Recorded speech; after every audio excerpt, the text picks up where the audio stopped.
দীর্ঘ ১৪ বছর ধরে শিলদা মাওবাদী হামলার মামলা শুনানি।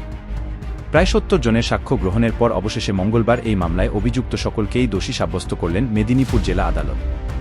ঝাড়গ্রামের শিলদাই এফআর ক্যাম্পে মাওবাদী হামলার ঘটনায় অভিযুক্ত ২৩ জনকে দোষী সাব্যস্ত করল মেদিনীপুর জেলা আদালত।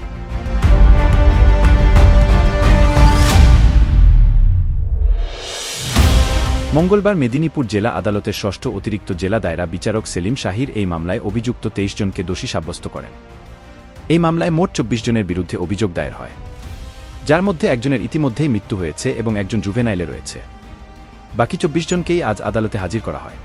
ব্যবসায়ী মহোদয়কে দোষী সাব্যস্ত করলেন যতজন ছিলেন ২৪ জন চিল্লাকাণ্ডের ঘটনাতে।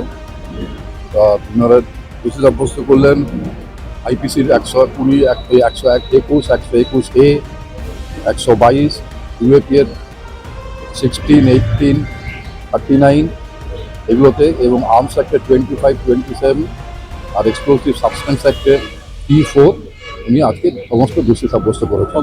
প্রসঙ্গত, গত ২০১০ সালের ১৫ই ফেব্রুয়ারি ঝাড়গ্রামের শিলদা উপস্বাস্থ্য কেন্দ্রে থাকা এফআর ক্যাম্পে বিকেলে হামলা চালায় একদল মাওবাদী। আগুন লাগানো হয় ছাউনিতে, নৃশংসভাবে গুলি চালিয়ে হত্যা করা হয় ২৪ জন জওয়ানকে। লুট করা হয়ে ক্যাম্পের আগ্নেয় অস্ত্রশস্ত্র। এই ঘটনায় পাল্টা হামলায় মৃত্যু হয় ৫ জন মাওবাদীর। এরপরই এই ঘটনার তদন্ত প্রক্রিয়া শুরু হয়। অভিযোগ দায়ের হয় ২৪ জনের বিরুদ্ধে। প্রথমে এই মামলায় গ্রেপ্তার হয় রঞ্জন মুন্ডা, এরপর একে একে গ্রেপ্তার হয় সকলেই।